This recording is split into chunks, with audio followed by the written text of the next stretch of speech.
इस नाम और मंत्र की हर शास्त्र में, हर ज्ञानी ने, हर सिद्ध संत महात्मा ने चर्चा की है। जन्मौषधि मंत्र तपः समाधिजः सिद्धया।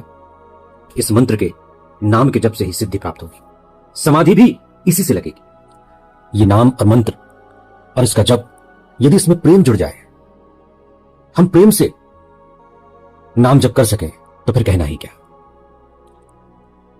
भगवत प्रेम, इसे हम शब्दों में नहीं पिरो सकते, इसका वर्णन नहीं कर सकते। और कहते हैं कि भगवान भी चाहें तो वे भी नहीं कर सकते, क्योंकि वाणी से भगवत प्रेम और नाम जप की महिमा का वर्णन किया नहीं जा सकता।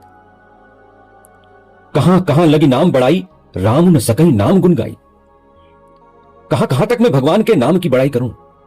भगवान तो खुद अपने नाम का गुणगान नहीं कर सकते।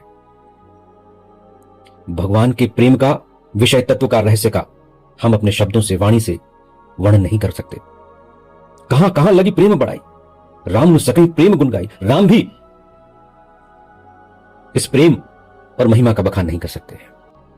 संत कहते हैं कि भगवान से प्रेम कैसे हो, यह तो हम जानते नहीं, ना ही इसका कोई फॉर्मूला है जो हमें YouTube पर सर्च करके या ग्रंथ पुराणों को पढ़ के मिल जाए। इसका एक ही तरीका है कि प्रयत्न करते रहें। कैसे भी करके भगवान से प्रेम कैसे हो, भगवान के नाम में लगन कैसे हो, इस बात का लगातार यदि हम प्रयत्न करते रहें तो एक ना एक दिन भगवान से प्रेम हो ही जाता है, भगवान का प्रेम मिल ही जाता है। आर्त, जिज्ञासु, अर्थार्थी और ज्ञानी चारों मुझे बसते हैं, और चारों को मैं प्रिय हूं और चारों मुझे प्रिय हैं। लेकिन जो भक्ति से मुझे बसते हैं वे मेरे हृदय में हैं और मैं उनके हृदय में हूं। ये भजन्ति तुमाम भक्त्या मयि ते तेषु चाप्यहम्। ये चुंबक है, भक्ति एंटेंगलमेंट है। प्रेम और भक्ति से जब हम ईश्वर का, इष्ट का भजन करते हैं, नाम जप करते हैं, तो हमारा जुड़ाव, हमारा एंटेंगलमेंट उतनी ही इंटेंसिटी से होता है जितनी इंटेंसिटी में हमारे अंदर प्रेम और भक्ति का उदय होता है, उतना ही अधिक जुड़ाव होता है। ये फ्रीक्वेंसी का खेल है।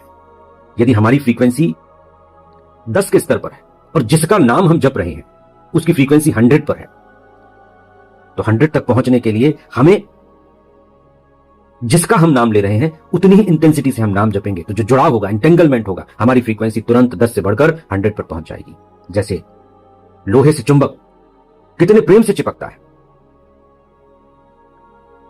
और जितने प्रेम से वो चिपकता है, जितनी गहराई से वो चिपकता है, जब चिपकता है तो लोहे में वही गुण हो जाते हैं जो चुंबक में होते हैं। जब तक चुंबक लोहे से चिपका रहता है तब तक वो लोहे को भी चुंबक बना देता है, और जब तक चुंबक से लोहा चिपका रहता है वो लोहा लोहा नहीं रहता,